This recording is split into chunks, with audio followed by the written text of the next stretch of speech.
Juan Kapitulo 6, versikulo 35. Si Jesus miingon kanila, "Ako mao ang pan nga naghatag sa kinabuhi. Ang muari kanako dili nagayod gutomon, ug ang mutuo kanako dili nagayod uhawon." Ang mga puno Pan sa kinabuhi. maglikon unta sa mong pagtuo ug gagaka kami sa pagtuman sa imong mahal nga kasuguan.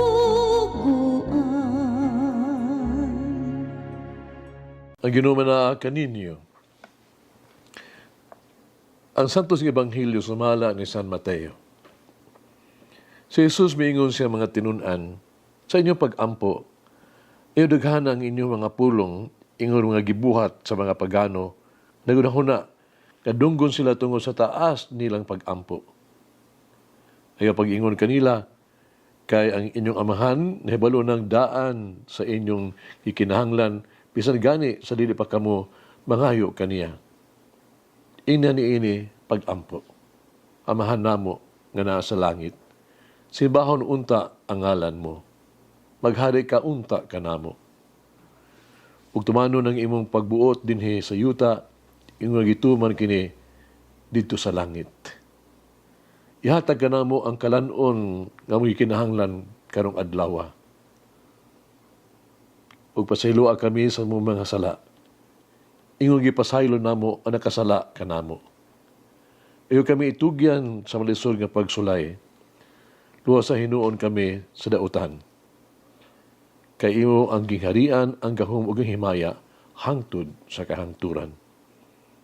Kay kun pasiluon ninyo ang nakasala kaninyo, pasiluon usab kamo sa inyong amahan nga tuwa sa langit. Apan kun dili ninyo sila pasayloon, dili usab kamo pasayloon sa inyong amahan nga tuwa sa langit. Ang Ebanghelyo sa Ginoo. Pasalamati ang Ginoo kay siya maayo, ang iyang gugma mulungtad hangtod sa kahangturan. Pasalamati ang Diyos sa tanang mga Diyos, ang iyang gugma malungtaron. Pasalamati ang Ginoo sa mga Ginoo, ang iyang gugma balungtaron.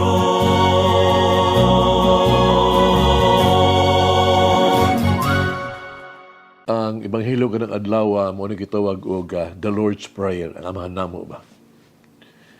Iya kining gihatag kanato. Gitudlo kanato. Panlabaw pa nga siya nag-ampo ni ini, uban kanato og alang sad kanato. Kini usa ka tilingbanong pag-ampo. Kini nagpadayag sa ato ang relasyon sa Dios ug sa ato ang isikatawo. Ihatag nato sa Dios ang angay kaniya. Ug dayon mga muyo kita alang sa to ang nag-unang mga panginahanglan nining kinabuhi. Mag-ampo usab kita alang sa usag-usa. Ipakita kini sa plural nga pronoun sa to ang amo ug ato kanato. Gituwag ni Jesus ang Dios nga amahan. Sa Aramaic ang pagtawag sa Aba, amahan. Usa kini pagpahayag, no, sa pagmahal. Usa ka pamilyar kaayo nga sa sampit sa anak ngadto sa iyang amahan with love. Nagpahayag kini og pasalamat sa kinabuhi. Ang Dios nga tuwa sa langit, mao nga atong amahan, nga atong giila nga tinubdan sa atong kinabuhi ug mapuanguron nga tighatag sa tuang gikinahanglan ning kinabuhi. Bisa dili nato siya makita. Kita lig-on nga nagtuo nga siya nag-atiman kanunay, umutabang jud kanato. San Pablo siyang sulat ngadto sa taga Roma nag-ingon, kay wala kamo makadawat sa espiritu sa pagkaulipon aron sa magpuyo diha sa kahadlok.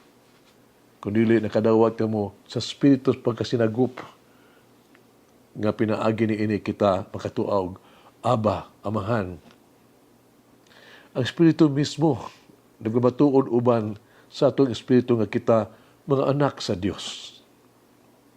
Ipatinaw ni Jesus kanato, nga ngalan sa Dios, balaan. Ang hukbong sa mga pulong matuman ng imong kabubuton, usa ka hangyo alang kanato, nga itugyan ang atong kaugalingon sa iyang kabubuton. Kinahanglan mao, nga ang ato ang tinguha ug sundon sa atong kinabuhi, siya. Dinhi ato ang gisugid ang iyang himaya, padaylo iyang himaya, o giangkon ang iyang kahalangdon. Gusto nato nga iyang himaya o halangdon mapadayag ug dawaton sa tanan.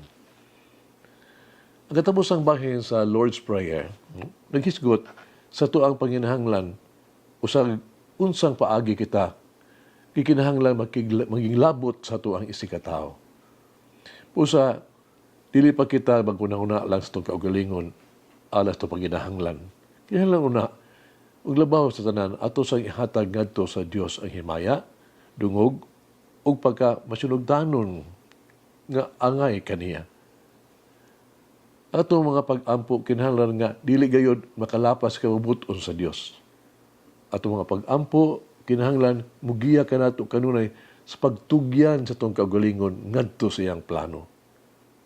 At ang mga pag-ampo, kinahanglan, di lamang pagpanahuna tas ng kaugalingon. Sa sakwahe, kinahanglan natong tagdon ang mga panginahanglan sa uban, ang ilang kaayuhan, ug unsang gikinahanglan natong maayong buhaton alang kanila. At ang mga tanong karon atong kaugalingon, nag-ampo ba kita kanunay? O kada adlaw? Kung saan nato pag-ampo? Doon si Gilanon sa kinabuhi ni St. Catherine Labore. Itawag niya the Santos, the Saint of the Miraculous Medal.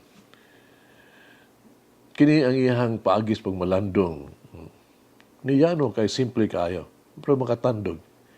Sa miingon, nga siya pag-ampo iyang buhaton, iyang ibutang ang iyang agalingon at tubangan sa Dios. No? Diha sa Blessed Sacrament, nag-ingon siya, ani ako, Ginoo, ihatag ka na ako ang imong gusto. Ako nagpasalamat kanimo sa samang paagi. Kaya ako dili takos kay bisan unsa nga butang nga akong mosulti kanimo sa tanan nga mga butang nga santop sa akong hunahuna. Ug ako maminaw. Hagit sa kinabuhi. Paghimo og lista karon ni adtong mga tawo nga kinahanglan nimong iampo. O pag-ampo alang kanila kanunay. Paghimo ko na og lista unsay imong iampo alang kanila o magpadayon sa pag-ampo alang sa mga butang alang kanila. Mag-ampo kita, Ama namo nga naa sa langit. Pagadaygon ang imong ngalan. Maubot ka namo ang imong gingharian. Patuman ang imong pagbuot din sa yuta maingon sa langit. Hatagi kami karong adlaw sa mong kalanon sa matag adlaw. Pasiluag kami sa mga utang ingon, nagipasaylo namo, ang nakautang ka namo, ug ayaw kami itugyan sa katapusang pagsulay. Kundi luwasa kami gikan sa dautan. Amen. Mama Mary, help us to persevere in prayer today and every day. Umalangin ang Diyos magagahom sa tanan, Amahan, Anak, Espiritu Santo. Amen. May the Lord of the divine mercy bless us all, heal us from all diseases and suffering. Ayun unta niya kita, tanang mga sakit na sa lawas o sa kalag, body and soul. In the name of the Father, the Son, and of the Holy Spirit. Jesus, I trust in you. Amen. Whoever eats the bread of life will never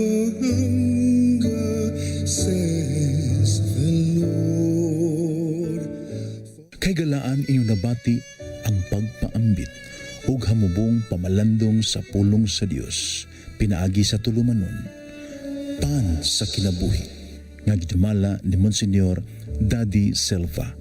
Hangtod na usab sa sunod higayon, daghang salamat. The bread of life.